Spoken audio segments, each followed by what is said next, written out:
একটু নবনীতা চৌধুরীর কাছে যাই। দিবু ভাই যখন আসবেন তখন আজকে আরাফাতুল ইসলাম আছেন আমাদের সঙ্গে প্রযোজক। আরাফাত নিশ্চয়ই আমাদেরকে জানাবেন। নবনীতা চৌধুরী, আপনার কাছে আমাদের প্রশ্ন ছিল যে আপনি বাংলাদেশের টেলিভিশনের বোধহয় সবচেয়ে জনপ্রিয় মুখ হয়ে উঠেছিলেন একসময়। আপনার টকশো অসাধারণ জনপ্রিয় ছিল। আপনি সেই রকম জনপ্রিয়তার একটি জায়গা থেকে আসলে ঠিক করলেন যে আপনি সাংবাদিকতায় আর থাকছেন না, টেলিভিশন আর থাকছেন না। এর কারণ কি ছিল? মানে আমি সাংবাদিকতা মিস করেন কিনার পাশাপাশি আমি বলতে চাই যে আপনি কি আসলে মানে পেশার জায়গা থেকে স্যাটিসফ্যাকশন তো অনেকগুলি জায়গা থাকে আমাদের, মানে আমি কিভাবে এটা আরো ভদ্রভাবে বলবো আমি জানি না, যে মানে এটা কি আসলে চাকরি হিসাবে আপনি বর্তমানে যেটি করছেন সেটি সাংবাদিকতা থেকে ভালো কিনা, পেশাগত আর কোন স্যাটিসফ্যাকশনের জায়গা থেকে আপনার কাছে সাংবাদিকতা? এবং আসলে সাংবাদিকতা তো জি, অনেক ধন্যবাদ খালেদ ভাই। এবং আপনি জানেন যে আপনি আমার খুব প্রিয় একজন সাংবাদিক, খুব প্রিয় একজন সঞ্চালক, কাজে আপনি আমার প্রশংসা করে শুরু করলেন, সেটা খুব ভালো লাগলো। আমি আসলেই মানে দীপু ভাই যেমন বললেন যে টেলিভিশনে মানে আমার যতটুকু মানুষের কাছে ভালোবাসা পাওয়া, জনপ্রিয়তা পাওয়া, এবং এখনো আমি রাস্তায়, মেলায়, বাজারে, অফিসে, আদালতে, যে কোনো জায়গায় মানুষের কাছ থেকে যে সম্মান, যে ভালোবাসা পাই, এবং মানুষ আমার পুরো নামটা বলতে পারেন, আমার অনুষ্ঠানের নামটা বলতে পারেন, তা নিশ্চয়ই পুরোটাই আমার সাংবাদিকতার অর্জন। এবং সেই জায়গা থেকে যদি শুরু করি, যে দীপু ভাই বলছিলেন তিনি অনেক কিছু বলতে পারেন নাই টেলিভিশনে, আমি যতদিন সাংবাদিকতা করেছি আমি কখনো, মানে আমার মনে হয় যে সেটার পুরস্কার আমি পাচ্ছি, যে আমি কখনো আমার মনে কোনো প্রশ্ন এসেছে বা আমি মনে করেছি যে আমার দর্শকের মনে কোনো প্রশ্ন আছে, যে প্রশ্ন আমার করা উচিত, সে প্রশ্ন আমি করিনি, এরকম কখনো আমাকে করতে হয়নি বা আমি করিনি। তার একটা বড় কারণ আমার কাছে মনে হয় যে কিন্তু নিশ্চয়ই মানে তার জন্য সাংবাদিকতার যে প্রস্তুতি দরকার ছিল, তার জন্য তথ্য ঘেটে যে প্রস্তুতির দরকার ছিল, সেটা আমি সবসময় নিয়েছি। কিন্তু আমার মনে হয় আমি সবসময় পূর্ণ তৃপ্তি নিয়ে সাংবাদিকতা করতে পেরেছি। আমার মনে যে প্রশ্ন এবং যে অতিথিকে আমি আসলে যে প্রশ্নটা করতে চেয়েছি, সেই প্রশ্নটা আমি তাকে করতে পেরেছি, এবং তার জন্য আমার কাছে মনে হয়নি যে আমি কোনো মানে বিশেষ চাপ, ভয়, কারণ সাংবাদিকতা তো আসলে প্রতিদিন একটা চাপ, প্রতিদিন একটা ভয়ের বিষয়। কিন্তু আপনি বলছিলেন যে এত আনন্দ যে পেশায়, যে পেশাটা এত এনজয় করি বা এতটা ভালোবাসা দিল আমাকে, সেটা ছেড়ে দিলাম কেন? দেখুন, সাংবাদিকতা করবার জন্য অনেকগুলো প্রতিষ্ঠানের প্রয়োজন হয়। আমার কাছে মনে হচ্ছিল যে আমাকে যতদিন এরপরে আমি সাংবাদিকতা করব, আমাকে টক শো হোস্টই করে যেতে হবে। এবং সেটা আমি জানি না, মানে দর্শকের হয়তো এসব উত্তর খুব ভালো লাগবে না, ম্যারম্যারে লাগবে হয়তো। আমি যদি বলতাম আমি কোনো চাপের মুখে সাংবাদিকতা ছেড়ে দিয়েছি, তাহলে হয়তো ভালো লাগতো। কিন্তু ধরুন আমি দেখছিলাম না যে বাংলাদেশে অনেকগুলো প্রতিষ্ঠান গড়ে উঠেছে, যেই প্রতিষ্ঠানগুলো আমাকে আমার 5 বছর পরে আমি কি করব তার কোনো দিক নির্দেশনা দেখাতে পারছিল। একটা পেশায় কিন্তু মানে আমি 22 বছর এর আগে সাংবাদিকতা করে ফেলেছি, তারপরে আমি দেখি যে আমার আরো 20-22 বছরের পেশাগত জীবন হয়তো বাকি। তো তাহলে দীর্ঘ সময় আমি আসলে, কারণ আপনার মনে রাখতে হবে খালেদ ভাই, আমি আমার চোখের সামনে যেমন 21শে টেলিভিশনকে বন্ধ হয়ে যেতে দেখেছি, বিরাট বিনিয়োগ নিয়ে, বিদেশি বিনিয়োগ নিয়ে, বিরাট পরিকল্পনা নিয়ে। আমি যখন 21শে টেলিভিশনে যোগ দিই আমার বয়স 20, তারা পরিকল্পনা করছিলেন এমনকি মিডিয়া ভিলেজ করে আমরা এক শহরে থেকে সাংবাদিকতা করব, এতটা বড় পরিসরে ভাবা হচ্ছিল। তো সেই জায়গা থেকে আস্তে আস্তে এমন জায়গায় এলো সাংবাদিকতা, যেখানে আসলে আমরা সারা 10 বছর একটি টেলিভিশনের বয়স হয়ে গেলে সেই টেলিভিশনের একটা স্টুডিও লাইট বদলায় না, একটা কোনো নতুন ইনভেস্টমেন্ট হয় না। আপনি চাইলেই আসলে ক্রিশ্চিয়ান আমানকোর হয়ে উঠতে পারেন না যে আমেরিকার ইলেকশনে সত্যিকার অর্থে অ্যাক্রিডিটেশন কার্ড নিয়ে আপনি সেখান থেকে আসলে আপনার টক শোটা পরিচালনা করতে পারেন না। তো প্রত্যেকটা প্রফেশনে আমার মনে হয় এই ব্যাপারটা একদমই পরিষ্কার। আমি শুধু একটু পুরোনো জায়গায় ফিরে আসি। দীপু ভাই একটা ইন্টারেস্টিং কথা বলেছে, আপনি নিশ্চয়ই খেয়াল করেছেন। দীপু ভাই বলেছেন যে দীপু ভাই যে আগে তার টেলিভিশনের থেকে অনেক কথা বলতে পারেন নাই বা বলেনি নাই কথা, এর একটা বড় কারণ হচ্ছে মালিকরা বিপদে ছিলেন এবং মালিকদের নানা রকম সমস্যা ছিল, সেই জন্য তিনি, মালিকরা কাপুনির মধ্যে ছিল, সেই জন্য তিনি বলতে পারেন নাই। আপনার ক্ষেত্রে কি আপনি কি মনে করেন যে এটা একটা ফ্যাক্ট, যেহেতু আপনার যারা ইনভেস্টর বা যারা উদ্যোক্তা তারা বিপদে ছিলেন না, তারা সরকারের ঘনিষ্ঠ ছিলেন, বা আমি যেরকমই থাক সেই জন্য আপনার কথা বলতে ব্যাপারটা কি এরকম হয়েছে? একটা সরকারের ঘনিষ্ঠ হয়ে তো সরকারের মানে সরকারকে খুশি করা প্রশ্ন করলে নিশ্চয়ই মানুষ আমার সাংবাদিকতাটাকে অ্যাপ্রুভ করতেন না, এবং তা নিশ্চয়ই সঠিক সাংবাদিকতা হতো না। কাজেই এই কথাটিতে প্রথমেই আপত্তি জানিয়ে গেলাম যে তারা সরকারের ঘনিষ্ঠ নিশ্চয়ই। বাংলাদেশে এখন বেশিরভাগ টেলিভিশন যেগুলো লাইসেন্স পেয়েছে সেগুলোর সবই, মানে আপনি যে টেলিভিশনে কাজ করতেন, আমি যে টেলিভিশনে কাজ করতাম, প্রতিটি মানে সরকারের ঘনিষ্ঠ জনেরাই পেয়েছেন। দীপু ভাই যে টেলিভিশনে কাজ করতেন সেই টেলিভিশন আগের সরকারের সময় লাইসেন্স পেয়েছে, আগের সরকারের ঘনিষ্ঠ জনেরা চালাচ্ছিলেন। তো এই তো চক্র। তো সেই চক্রে থেকে রাজনীতির হিসাব নিকাশ তো আছেই, কিন্তু তাতে আমি বলতে চাইছি যে দেখুন, মালিকরা তো অবশ্যই, এটা তো একটা মালিকদের মূল ব্যবসা সংবাদ মাধ্যম কিনা, সংবাদ মাধ্যমের বিকাশ, সংবাদ মাধ্যমটাই তার মূল সিরিয়াস ব্যবসা কিনা, সেই প্রশ্নগুলো তো আমাদেরকে করতে হয়েছে। এবং সেই প্রশ্নগুলো যখন আমরা ভেবেছি, করেছি, তখন তো আসলে দেখা যায় যে বাংলাদেশের সংবাদ মাধ্যম নিয়ে খুব মানে বড় পরিসরে ভাববার, চিন্তা করবার, আশাবাদী হওয়ার সুযোগ থাকে না। কারণ দেখুন, এমনকি সাংবাদিকদেরকে যখন লাইসেন্স দেওয়া হয়েছে, একটা দীর্ঘ সময় বলা হয়েছে যে সাংবাদিকের হাতে সংবাদপত্রের মালিকানা দিতে হবে, বা সংবাদ মাধ্যম, তখন তো সংবাদপত্রের বলা হতো। তো তারপরেও কি দেখা যায় যে একজন সাংবাদিক পেলেন লাইসেন্স, কিন্তু সেই লাইসেন্স তো তিনি বিক্রি করছেন একজন মালিকের কাছে, মানে একজন ধনী ব্যবসায়ীর কাছে। সেই ধনী ব্যবসায়ী আসলে টেলিভিশনে বা সংবাদ মাধ্যমে কেন বিনিয়োগ করছেন কারণ তার মালিকানার প্রতিষ্ঠানকে তিনি আরো ফুলিয়ে ফাঁপিয়ে বড় করতে চান। কাজে এই হিসাব তো খুব পরিষ্কার, খুব সহজ। আমার আপত্তির জায়গা যে সকল ব্যবসা তারা সেখানে সিরিয়াসলি করেন, কিন্তু সংবাদ মাধ্যমের ব্যবসাটা তারা সিরিয়াসলি করেন না বলে এই বাংলাদেশে আমরা এখন, আপনি যদি তাকিয়ে দেখেন, 20 বছর ধরে কোনো একটি সংবাদ মাধ্যমের কথা, প্রথম আলো ছাড়া, ডেইলি স্টার ছাড়া, আমরা কোনো সংবাদ মাধ্যমের কথা বলতে পারি না যে 20 বছরের বেশি সময় ধরে যেই সংবাদ মাধ্যমটি দাপটের সঙ্গে তার সকল সংবাদকর্মীকে নিয়মিত বেতন ভাতা পরিশোধ করে দাপটের সঙ্গে তার কাজ পরিকল্পনা করে এগিয়ে নিয়ে যেতে পারছে, সঠিক সাংবাদিকতাটা করতে পারছে। নবনীতা, আপনাকে ধন্যবাদ। দীপু ভাই ফিরেছেন আমাদের সঙ্গে, আমরা একটু মোসাফির দীপু ভাই আবার পেয়েছি আপনাকে।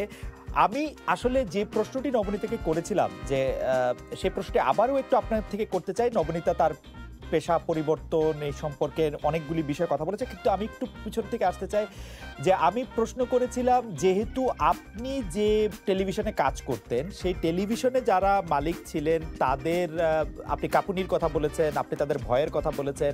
নবনীতা যেখানে কাজ করতেন সেখানে যেহেতু তাদের ভয়ের কোনো ব্যাপার ছিল না, সেইটা কোনো পার্থক্য করেছে কিনা সেইটা নবনীতা বলেছে। নবনীতা স্পষ্ট বলেছে যে যদি দর্শকদের সামনে শুধু ওই সরকারকে বা যারা মালিক তাদেরকে খুশি করার জন্য নবনীতা উপস্থাপনা করতেন, তাহলে নবনীতার জনপ্রিয়তা আজকেও টেলিভিশন ছাড়া যাওয়ার এতদিন পরেও থাকতো না।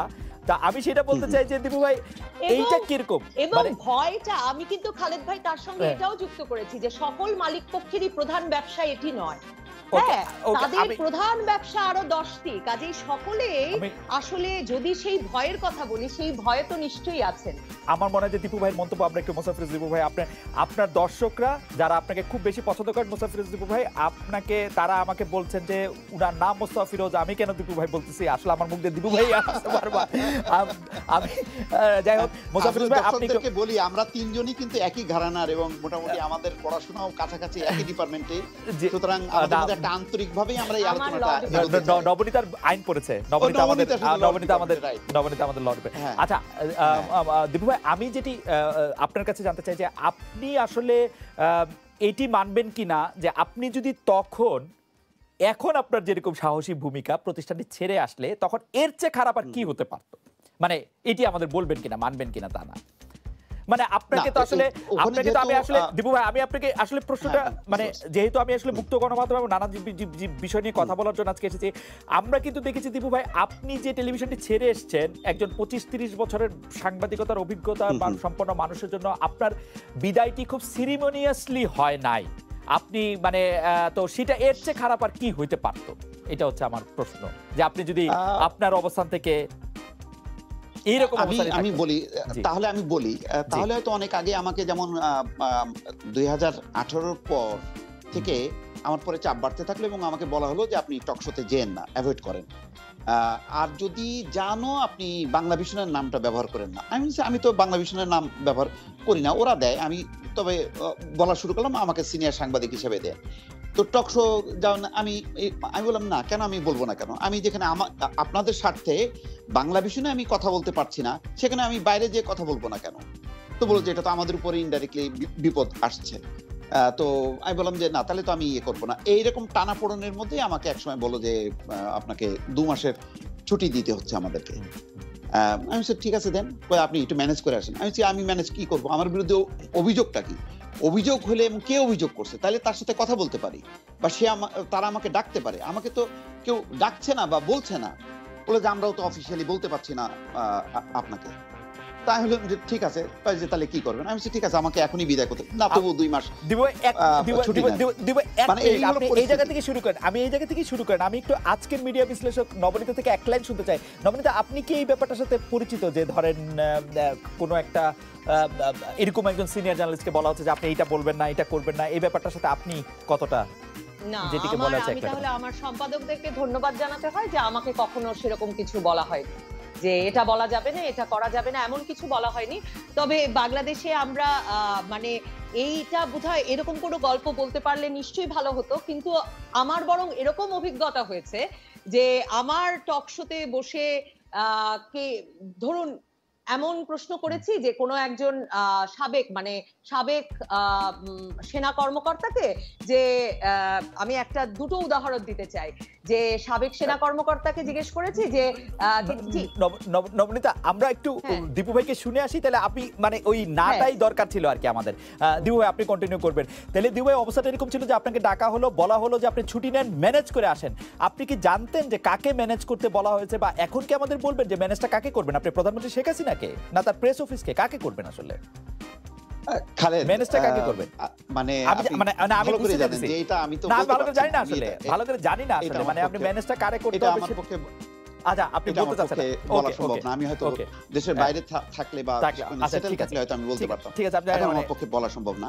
বাট আমি জানি কোথা থেকে কিভাবে সবকিছু। কিন্তু যেহেতু আমাকে ডাকেনি, আমি খুব একটা তদবিরও করিনি, তারপরও যে একেবারে বলিনি, কয়েকজনকে বলেছি, কিন্তু তারা আবার উল্টো বলছে যে বাংলা ভিশনের মালিকরাই আপনাকে চায় না। তো বাংলা ভিশনের মালিকরা আমাকে চায় কি চায় না সেটা আমি ভালো করেই জানি। তারা তো অফিসিয়ালি সেটাই বলবেন যে আপনাকে আর দরকার নেই। যাই হোক, কিন্তু বিষয়টা হলো যে এই চাপটা কিন্তু আমি 12 বছর আমি যে ছিলাম, এই মানে এটা মোটামুটি 2014 2000 তারপর থেকে কিন্তু ক্রমান্বয়ে এটা কিন্তু বেড়েছে।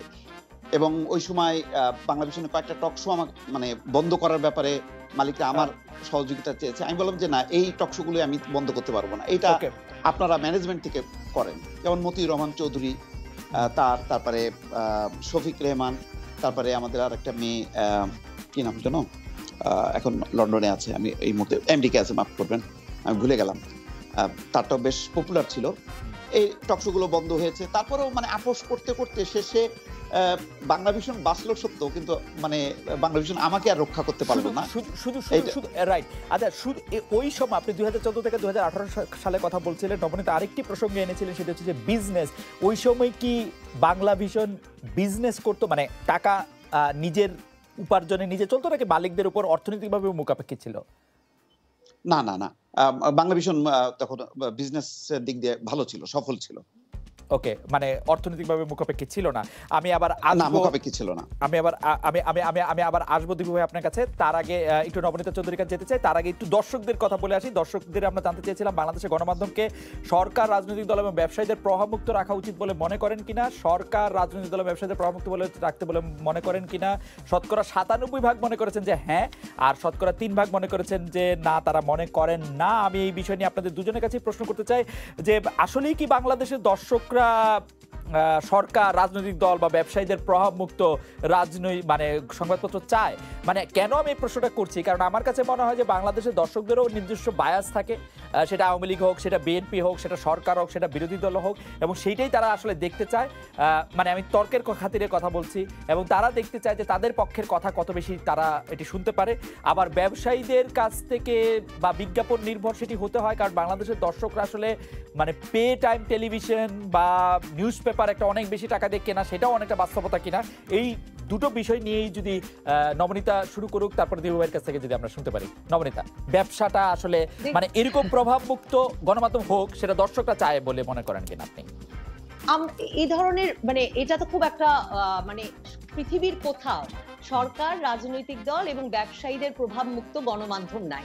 দেখেন, আমি যেখান থেকে শুরু করেছিলাম যে আমি জানি যে দর্শক খুব আনন্দিত হতেন যদি আমি বলতে পারতাম যে ভীষণ চাপের মুখে আমি সাংবাদিকতা ছেড়ে দিয়েছি, ভীষণ মানে কেউ মানে এরকম যদি কোনো এক হ্যানার কথার উত্তর থাকতো। দেখুন, সরকার, রাজনৈতিক দল এবং ব্যবসায়ী নানা রকম প্রভাবের নানা রকম গণমাধ্যম সারা পৃথিবীতে আছে, যে আমরা কিন্তু এখান থেকেই বলতে পারি গার্ডিয়ান আসলে কোন ধরনের সংবাদ মাধ্যম, আমরা নিউ ইয়র্ক টাইমস আসলে কাদের পক্ষের সংবাদ মাধ্যম। তো তাহলে এই সারা পৃথিবীতেই আমরা জানি যে কোন হাউসগুলো বা ফক্স নিউজ আসলে কাদের পক্ষের সংবাদ মাধ্যম। বিষয়টা হচ্ছে যে সংবাদ মাধ্যমকে নানা সুরে, নানা ভাবে, নানা মতে কথা বলতে পারতে হবে। মানে একই জায়গায় না, কিন্তু নবনীতা একটু যদি অনুমতি দেন। নবনীতা শেষ করি না, আমাকে একটু শেষ করুন। জি শেষ করেন প্লিজ। জি, আমার কথা হচ্ছে যে প্রভাব মুক্ত বলতে মানে এটা আমরা কোন ধরনের, মানে আমার যদি আমি ট্রাম্পের পক্ষের হতে পারি, আমি ডেমোক্র্যাটদের পক্ষের হতে পারি, কিন্তু আমার কথা হচ্ছে গিয়ে যে আমি বিভিন্ন রকম সংবাদ মাধ্যম বিভিন্ন ভাবে নিজের সাংবাদিকতার সূত্র মেনে কাজটা করতে পারছে কিনা, সেই জায়গাটা নিশ্চিত করা খুব দরকার। বাংলাদেশে আমার মনে হয় বারবার এটা আমাদের মনে করতে হবে যে একটা দেশে এমনকি 2 দশক একটা সংবাদ মাধ্যম দাপটের সঙ্গে তার ব্যবসা এবং তার সাংবাদিকতা ধরে রেখে কাজ করতে পারে না। মানে সাংবাদিকতাকে, এবং ওই যে বলছিলাম যে ধরুন প্রথম আলো আর ডেইলি স্টার হচ্ছে এখন একমাত্র যারা 2 দশক পেরিয়েছে, এবং এই দুটো পত্রিকা নিয়মিত বন্ধ হওয়ার একটা ঝুঁকির মধ্যে থাকে, মানে অন্তত বলা হয়। কিন্তু নিশ্চয়ই এই ফর্মুলাটা কেউ ফলো করতে চায় না, যে কি কারণে তারা সাংবাদিকতার সব সূত্র মেনে কাজ করলো, ব্যবসার সকল সূত্র মেনে কাজ করে নিশ্চয়ই তাদের ব্যবসা এবং সাংবাদিকতাটাকে তারা এমন একটা জায়গায় তাদের বিনিয়োগটাকে আনতে পেরেছে যে তাদের মেরুদণ্ডতা তারা শক্ত করে দাঁড়া করাতে পেরেছে। আমার হতাশার জায়গা আমার মতো একজন সাংবাদিকের, যিনি আসলে তার ক্যারিয়ারের 22 বছর, আমি তো শুধু আমার বেতনটা মানে আমার রুটি রুজি সাংবাদিকতা, আমি সাংবাদিকতা করে কারো কাছ থেকে মিষ্টিও আনি নাই, শাড়িও আনি নাই, জমিও আনি নাই, সেটাও আমার ধারণা আমার সাহসের, আমার সত্য প্রশ্ন করতে পারবার একটা বড় জায়গা। তো সেই জায়গাটা থেকে আমার তো দাবি থাকতেই পারতো যে আমি সেই প্রাতিষ্ঠানিক সমর্থনটা পাবো। বাংলাদেশে সংবাদ মাধ্যমের সবচেয়ে বড় হতাশার জায়গাটা হচ্ছে যে আমি তো তাও বলতে পারছি যে কি কারণে আমি সাংবাদিকতা করি বা করি না, কিন্তু ধরুন যে 100 মানুষের নিউজ রুমে আপনি কাজ করে এসেছেন, সেই নিউজ রুমে বাকি 90 জনের হতাশার কথা ভাবুন, এবং তাদের আসলে বিকাশের জায়গাটা সংবাদ মাধ্যম দিতে পারলো কিনা, তাদের নিয়মিত বেতন ভাতা দিতে পারলো কিনা, তাদের নিরাপত্তা দিতে পারলো কিনা, তাদের পরিবার পরিজন সহ। যে সাংবাদিকের সেই নিরাপত্তা নাই, সে কি করে মুক্ত গণমাধ্যম সৃষ্টি করবে? প্রাতিষ্ঠানিক সমর্থনের কথা বলছিলেন, আমি এই জায়গা থেকে আবার একটু দিবু ভাইয়ের কাছে আসতে চাই যে দিবু ভাই, আপনার কাছে এই ব্যাপারটা নিয়ে আপনার মন্তব্য আপনি একটু বলবেন, যে প্রাতিষ্ঠানিক সমর্থনটা আসলে আপনি আসলে খালেদ, মূল বিষয়টা হলো পলিটিক্সটা গণমাধ্যমের স্বাধীনতা নিশ্চিত করে। আমাদের সেই পলিটিক্সটাই তো নেই। আমাদের যে গণতান্ত্রিক ব্যবস্থা, শাসন ব্যবস্থা, তার সাথে কিন্তু গণমাধ্যম কতটুক স্বাধীন মুক্ত থাকবে কি থাকবে না সেটা নির্ভর করে। আমরা এখানে একসাথে গোলাচ্ছি, কিন্তু আমরা রাজনীতিক ব্যবসায়িক একসঙ্গে করছি। ব্যবসায়িকরা কেন করে? ব্যবসায়িকরা করে হচ্ছে রাজনীতির চাপের উপর। যদি রাজনীতি চাপটা না দেয় তাহলে কিন্তু ব্যবসায়ীরাও তখন ফ্রিলি তারা মুক্ত। ব্যবসায়ীরা তো কোনো, সত্যি কথা বলতে কি, তারা তো কোনো দল করে না, তারা মুক্ত থাকতে চায়। তারাও জানে যে এই তাদের প্রতিষ্ঠান যদি মুক্ত থাকে তাহলে তারা ভালো করবে, ব্যবসায়িকভাবেও ভালো করবে এবং সুনামের অধিকারী হবে, কিন্তু পারে না কেন? পারে না এই কারণেই তাদের এখন দুর্বলতা থাকুক, কালো টাকার মালিক হোক, যাই হোক না কেন, কিন্তু মূল বিষয়টা কি? মূল বিষয়টা হচ্ছে শাসন কাঠামোটা কেমন, শাসন কাঠামোটা কি তাকে কি মানে এ করে কিনা, সমর্থন করে কিনা যে তুমি মুক্ত স্বাধীন, কেননা দেশে গণতন্ত্র আছে, সুতরাং তোমার গণমাধ্যমও স্বাধীন। এটা কি রাজনৈতিকভাবে সাপোর্ট করেছে কখনো? করেনি, এবং দিনকে দিন অধঃপতনের দিকেই তো যাচ্ছে। দীপু ভাই, তারই প্রতিফলন। আমার প্রশ্নটা হচ্ছে যে আমি আসলে মানে ধরেন ব্যবসায়ীরা তাদের স্বার্থে একটা গণমাধ্যমকে ব্যবহার করতে চাইলো, কিন্তু আমি সাংবাদিক হিসাবে নিজেকে ব্যবহৃত হইতে দিচ্ছি যে এইটার পিছনে কারণটা কি আসলে? মানে এইটার পিছনে কারণটা কি হচ্ছে যে মানে আমি জানি না, মানে আমি কেন মানে চাকরিটা আমার জন্য মানে মানে এতই জরুরি যে আমাকে আসলে চাপ দিল, আমি মনের কথা বলতে পারছি না। আমি স্পষ্ট বলি যে ডেইলি স্টার সম্পাদক জনাব মাহফুজ আনাম আমাকে বললেন আমি যা ইচ্ছা করছি তা লিখতে পারছি না। আমার প্রশ্ন, আপনি যদি লিখতেই না পারছেন, আপনার দায়িত্ব আপনি পালন করছেন না, তাহলে আপনি কি করছেন আসলে? সেটা হলো একটা আভ্যন্তরীণ ভাবে যদি সংগ্রাম করা যায় তাহলে সেটা থাকে, তখন রাজনৈতিক ব্যবস্থাটাও সাপোর্ট করে। কিন্তু আমার মূল রাজনীতিটাই যদি এরকম গোলমালে হয়, তার থেকে জন্ম নেয় যদি অসংখ্য এরকম মিডিয়া, তাহলে তো সেই স্বাধীনতা থাকবে না। তখন সাংবাদিকদেরকে যুদ্ধ করার সেই মানসিকতাটা নষ্ট হয়, এক। আর দুই নম্বর হলো যে খারাপ শাসন ব্যবস্থা দীর্ঘদিন চলতে চলতে আমাদের সাংবাদিকদের মধ্যেও একটা অংশ তারা আসলে সাংবাদিক না, সাংবাদিক নামে তারা চলেন, বিভিন্ন সংগঠনকে তারা প্রতিনিধিত্ব করেন, বিভিন্ন মিডিয়াকে প্রতিনিধিত্ব করেন, কিন্তু এরা মূলত হচ্ছে ওই ক্ষমতার হচ্ছে স্বাদগুলো নিচ্ছে। তখন তারাও এক ধরনের ওই ব্যবসায়ীদের মতন দুর্নীতির সঙ্গে যুক্ত হচ্ছে, সুবিধাবাদিতার মধ্যে যুক্ত হচ্ছে। তখন তারা আর ওই সংগ্রামটা করে না, কেননা তাদের মূল সংযোগটা কিন্তু ওই রাজনীতি কাঠামোর সঙ্গে। আর তখন এই ব্যবসা বাণিজ্য বা ব্যবসায়িক প্রতিষ্ঠান হিসেবে এটাকে তারাও তখন ব্যবহার করে। সুতরাং আমাদের মূল জায়গাটা হচ্ছে রাজনীতি বা গণতান্ত্রিক কাঠামো যতক্ষণ না পর্যন্ত শুদ্ধ না হচ্ছে, তখন আমরা বিচ্ছিন্নভাবে কোনো একটা প্রতিষ্ঠানটাকে আলাদাভাবে হয়তো আমরা লড়াই সংগ্রাম করতে পারি এবং সেই সংগ্রামে সাংবাদিকরা জিততেও পারে, কিন্তু পুরো কাঠামোটাই তো নষ্ট হয়ে গেছে। না কাঠামো মানে সাংবাদিকরা ভালো নাই বলে কাঠামো নষ্ট হয়েছে, নাকি কাঠামো নষ্ট হয়েছে বলে সাংবাদিকরা ভালো নাই? সেটা ডিম আগে না মুরগি আগের মধ্যে একটা ডিবেট হইতে পারে। আমার মনে হয় যে প্রথমে রাজনৈতিক কাঠামোটা, গণতান্ত্রিক শাসন ব্যবস্থার যত বেশি সংকুচিত হবে, যত বেশি অধঃপতিত হবে, সমস্ত গণতান্ত্রিক প্রতিষ্ঠান, এই গণমাধ্যম বলি, বিচার বিভাগ বলি, সবই আস্তে আস্তে নিচের দিকে নামতে থাকবে। আমার মনে হয় যে আমি একটু প্রাতিষ্ঠানিক মানে কি বলে জানি একাডেমিক একটু আলাপে একটু ফিরে আসি আবার নবনীত আপনার কাছে। সাংবাদিকতার একজন ছাত্র হিসেবে বলতে চাই, এই কথা ঠিক, পৃথিবীর সকল দেশের গণমাধ্যমই কোনো না কোনো সরকার, রাজনৈতিক দল বা ব্যবসায়ীদের চাপের বাইরে না, কিন্তু সেই ব্যবসায়ীদের চাপের মধ্যে এরকম অসহায় আত্মসমর্পণ করতে আমরা শুধু দুর্বল গণতান্ত্রিক দেশগুলির মধ্যেই দেখি। যেমন আপনি যদি ব্রিটেনের টেলিগ্রাফের কথা বলেন, আমি আর আপনি প্রায় একই সময় আসলে ইংল্যান্ডে ছিলাম, আপনার হেলিফ্যাক্স ব্যাংকের কথা মনে থাকবে, টেলিগ্রাফ তাদেরকে ধসিয়ে দেওয়ার পরও হেলিফ্যাক্সের কিন্তু সাহস ছিল না টেলিগ্রাফের বিজ্ঞাপন বন্ধ করার ক্ষেত্রে। আমি আমি আমি আমি এরকম উদাহরণ আসলে অসংখ্য দিতে পারি। কথা হচ্ছে যে মিরর বা অন্য ট্যাবলয়েডগুলি ঘোষণা দিয়েও আসলে যদি তারা লেবারকে সাপোর্ট করে, লেবারকে ভোট দিতেও বলে, সেটা মুখেই বলে, আরেকটা খবরকে তারা এরকম করে মানে নিরপেক্ষতার আড়ালে তারা এটা দিতে চায় না। দুইটার মধ্যে আসলে বাংলাদেশের প্রভাবটার মধ্যে একটু পার্থক্য আছে। আমি উদাহরণ দেওয়ার জন্য গণমাধ্যমের মানে বাংলাদেশের গণযোগাযোগ সাংবাদিকতার একজন শিক্ষক অধ্যাপক রুবায়েত ফেরদৌসকে আমি একটু উদ্ধৃত করি।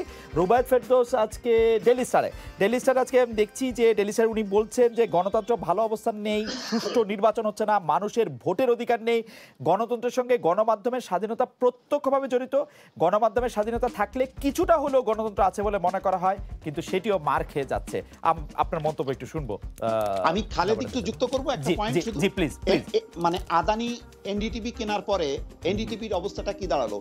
একটা অংশ সাংবাদিকতাই ছেড়ে, অর্থাৎ ওই প্রতিষ্ঠান ছেড়ে চলে গেল, চলে যে তারা ইন্ডিভিজুয়াল হলো। এনডিটিভির বিকল্প আরেকটা কোনো প্রতিষ্ঠান সেটা রুপার্ট মার্ডক টাইমস কেনার পরে ওরা ইন্ডিপেন্ডেন্ট করছে, রবার্ট ফ্রিস্ক এবং বাকিরা। কিন্তু ঘটনা হচ্ছে যে আমার পছন্দ হলো না মালিকদের গিয়ে আমি আরেকটা করলাম, সেটা একটা উদাহরণ হইতে পারে। কিন্তু আমার কথা হচ্ছে যে প্রভাব তো বাংলাদেশে যেরকম প্রভাবের কাছে আত্মসমর্পণ করা, সেটার জন্য সাংবাদিকতার দায় থেকে আমি আসলে জানতে চাইছি। আমি নবনীতার কাছে একটু আসি, যে নবনীতা আপনি এটাকে নিয়ে একটু বলবেন কিনা যে স্বাধীনতা, গণমাধ্যমের স্বাধীনতা কিছুটা থাকলেও গণতন্ত্র আছে বলে মনে করা হয়, কিন্তু সেটিও মার খেয়ে যাচ্ছে। আসলে গণমাধ্যমের কোনো স্বাধীনতা নেই। মানে আমি যদি বলি আমার মাংস কেনার স্বাধীনতা লাগবে, সেইটি একটি কোথাও ছাপা হলে আমার 4 দিনের জেল হয়ে যায়, মানে ওরকম। এবং প্রশ্ন করা হয় আমি স্বাধীনতার পক্ষের শক্তি না বিপক্ষের শক্তি, মানে এক অদ্ভুত মানে অবস্থা। আপনি যদি একটু বলতেন, কারণ চাপ শুধু সরকার থেকে আসে না, কিন্তু মানে এটা সোশ্যাল জায়গা থেকেও একটা হিসাবটা তৈরি হয়। আমার আসলে এটা এত যে স্বাধীনতা নেই, গণমাধ্যম কোনো কাজ করছে না, বা ধরুন আপনি ডেইলি স্টার সম্পাদকের কথাও বললেন, এরপরেও দেখুন গত কয় বছরে, এমনকি মানে আপনি যদি ইভেন 1 মাসের নিউজও দেখেন, মানে গত কয় বছরে প্রত্যেকটি এই যে ব্যাংক লুটপাটের কাহিনী বলুন, হয়তো কোনো কাজ হচ্ছে না। কেন গণমাধ্যম কখন শক্তিহীন হয়ে যায়? আমার মনে হয় যে যখন আমরা দেখি গণমাধ্যমের একটি খবরের প্রতিক্রিয়ায় আসলে কিছু নড়ে চড়ে বসছে, আমার মনে হচ্ছে যে ক্রমেই আসলে বাংলাদেশে এমন অনেকগুলো হতাশার জায়গা হয়তো তৈরি হচ্ছে, যেগুলোতে আমরা দেখছি যে অনেক বড় বড় সংবাদ হচ্ছে, কিন্তু সেই সংবাদে কিছু নড়ে চড়ে উঠছে না। মানে কেউ একজন, আমি জানি না, মানে 4,000 না 4 লাখ কোটি টাকা নিয়ে ঋণ নিয়ে ধরুন বিদেশে পাড়ি জমিয়েছে।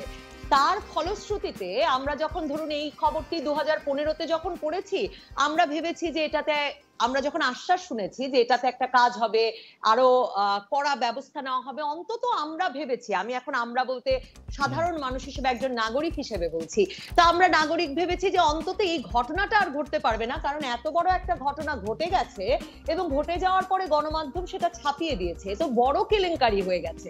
কিন্তু এখন দেখা যাচ্ছে যে এই খবরগুলো সংবাদ মাধ্যম নিয়মিত ছাপিয়ে যাচ্ছে, কিন্তু তাতে আসলে কোনো বড় কেলেঙ্কারি হচ্ছে না, কারো আসলে কিছু আসে যাচ্ছে না। আমার মনে হয় যে গণমাধ্যমের শক্তি কমে আসে মানুষের চোখে, গণমাধ্যমের শক্তি কমে আসে সাংবাদিকের হৃদয়ে, সাংবাদিকের ভেতরের শক্তি। কারণ সেই কথা যদি বলেন, আসলে একরকমের, আপনি যদি খাশোগির ঘটনাটি মনে করেন, একরকম জীবন মরণের রিস্ক নিয়ে আসলে যে সাংবাদিকতা সারা পৃথিবী জুড়ে মানুষ করেন তা তো আমরা জানি। হ্যাঁ, তো সেই জায়গায় মানে প্রাণ যাবে সে ভয়ে কিন্তু সাংবাদিক ভীত হন না। সাংবাদিক আমার মনে হয় অনেক বেশি তার অনুপ্রেরণা হারান, তার ভেতরের শক্তি হারান, যখন তিনি যে প্রশ্ন বারবার তোলেন সে প্রশ্নের কোনো প্রতিকার তিনি দেখতে পান না। নবনীতা, আপনার কাছে কি মনে হয় না যে আমরা যেটাকে এস্টাবলিশমেন্টকে প্রশ্ন করা বলি, সেই প্রশ্নটা আমরা বেশি করি হচ্ছে যে তুলনামূলকভাবে দুর্বল পক্ষকে? 4,000 কোটি টাকা, মানে আমরা দেখি যে বাংলাদেশে গাছের পাতাও নড়ছে না কারো হুকুম ছাড়া, অথচ 4,000 কোটি টাকা পাচার হয়ে যাচ্ছে, কেউ জানেই না। মানে আমি সরকার প্রধানের কথা বলছি, আমরা কিন্তু, বা যারা দায়িত্বশীল মন্ত্রী আছে তাদের কথা বলছি, আমরা কিন্তু সেই পর্যন্ত আর যাইতে পারি না। আমরা যাইতে পারি তিতাসের মিটার রিডার পর্যন্ত, আমরা যাইতে পারি হচ্ছে যে বড় জোর হচ্ছে ওয়াসার যিনি এমডি আছেন তার পর্যন্ত, কিন্তু মনে হয় যে এগুলি বাতাস থেকে হচ্ছে, কিন্তু আসলে বাতাস থেকে হয় না। এটা কেউ না কেউ এটা সিদ্ধান্ত দেয়, আমরা কি সেই পর্যন্ত যাই? মন্ত্রীদেরকে বললে তো ভালো না, না মন্ত্রীদেরকে বললে তো খুবই, মন্ত্রীদেরকে বললে তো সরকারও পছন্দ করে, মন্ত্রীদেরকে বললে সরকারও পছন্দ করে না। নবনীতা, মন্ত্রীদেরকে বললে সরকার পছন্দ করে, মন্ত্রীদেরকে বললে মন্ত্রীরা পছন্দ করে, সরকার পছন্দ করে। আমি বলছি প্রধানমন্ত্রীকে করার কথা। প্রধানমন্ত্রীর নির্দেশ ছাড়া যদি কাউকে গ্রেফতার না করা সম্ভব হয়, তাহলে প্রধানমন্ত্রীর অজ্ঞানতায় কি কোনোদিন 4,000 কোটি টাকা দেশের থেকে পাচার হওয়া সম্ভব? আমার প্রশ্ন হচ্ছে এইটা, আমরা দেশি গণমাধ্যম থেকে এই প্রশ্নটা তুলতে পারতাম কিনা বা পারি কিনা? আমার সরল দেখুন,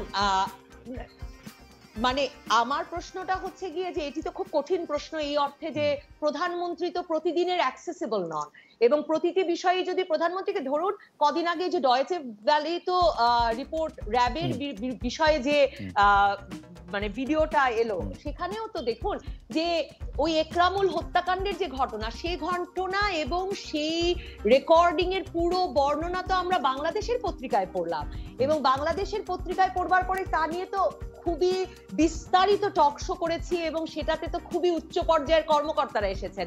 এখন আমি আসলে এটা কোনো সাংবাদিকতার সূত্রে আসলে খালেদ ভাই পড়ে না, যে কোনো রকমের বড় ঘটনা হলেই সেই প্রশ্নটা প্রধানমন্ত্রীকে গিয়েই করতে হবে কিনা, কিন্তু প্রধানমন্ত্রীর কাছে নিশ্চয়ই প্রশ্নটা পৌঁছচ্ছে যে সংবাদ মাধ্যম এই প্রশ্নটা তুলছে। আমি ওটাই বলতে চাইছি যে দেখুন, তখন সাংবাদিক শক্তিহীন বোধ করতে শুরু করেন যখন হয়তো তিনি দেখেন যে রাষ্ট্র প্রতিক্রিয়া দেখাচ্ছে না, সরকার প্রতিক্রিয়া দেখাচ্ছে না, যে ধরনের বড় দুর্ঘটনা, বড় ঘটনা, বড় কেলেঙ্কারি ঘটে যাওয়ার পর সংবাদ মাধ্যম এবং সাংবাদিক ভীষণভাবে ঝুঁকি নিয়ে সেই খবরটি প্রমাণ সহ হাজির করছে।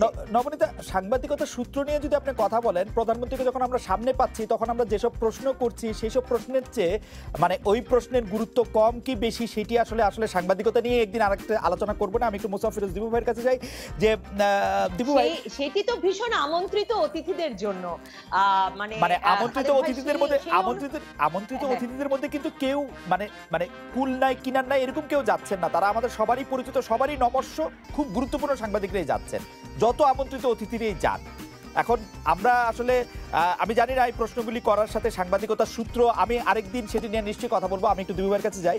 দিবু ভাই, আমি যেটা বাংলাদেশে দেখি আসলে বারবারই খালেদ ভাই, আমি আসলে বারবারই ভীষণ আমি বারবার যে জায়গাটায় যেতে চাইছি সেটা হচ্ছে আমি রুজি হিসেবে সাংবাদিকতা করেছি, আমি সাংবাদিকতার সূত্র মিলিয়ে সাংবাদিকতা করেছি, আমি সেই আমন্ত্রিত জনের মধ্যে কেউ নই। এবং আমি এটাও বলতে চাই যে সেই প্রেস কনফারেন্সটি হয়তো এটার সেই জায়গাটি হতে পারতো কিনা সেই উত্তরটা দেওয়ার আমি জায়গায় নাই। ওইটাও প্রায় ওই যে আপনি যেমন বলছিলেন না যে প্রধানমন্ত্রীকে প্রশ্ন না করে তিতাসের মিটার রিডারকে প্রশ্ন করবার মতো আমাকে প্রশ্ন করাটা, যারা আমন্ত্রিত হন তাদেরকে না করে, কারণ আমি যদি প্রধানমন্ত্রীকে প্রশ্ন করবার সুযোগ পেতাম হয়তো আমি করতাম না। আমার কাছে মনে হয় বাংলাদেশের সাংবাদিকতা নিয়ে যখন আমরা কথা বলবো তখন তো আসলে সাংবাদিকদের মধ্যে আসলে ব্যক্তি হিসাবে আপনাকে না, আমি আসলে পুরো সাংবাদিকতা নিয়ে কথা বলতে চাইতেছি। যে কারণে হচ্ছে যে দীপু ভাই, আমি আপনার কাছে জানতে চাইবো যে আমাদের সাংবাদিকরা অনেক বেশি যারা দুর্বল তাদের প্রতি ট্রিগার হ্যাপি কিনা। আচ্ছা, আমি এটা বলার আগে আমি একটা আমার অভিজ্ঞতা দিয়ে বলি। বর্তমান প্রধানমন্ত্রীকে আমি নিজে 96-এ যখন নাকি তিনি ক্ষমতায় আসেন তখন আমি বহুবার 21 টিভির মাইক্রোফোন নিয়ে আমি সামনে গেছি, আমার ভিতরে যে প্রশ্ন আমি সরাসরি করতে পেরেছি। আমি এখন নিশ্চিত এখন কোন সাংবাদিক প্রোটোকল ভেদ করে যে না দীপু ভাই, এখন যে 50টা টিভি যে আপনি যখন 96 এর কথা বলেছেন, 21 টিভি 96 এ ছিল না, তার একটু পরে 99-এ, কিন্তু ঘটনা হচ্ছে যে এখন যে 50টা টিভি, এখন কয়জন মোস্তফা ফিরোজকে প্রধানমন্ত্রী জায়গা করে দিবেন আসলে? না, তারপরেও সে প্রশ্নটা তো করতে পারে।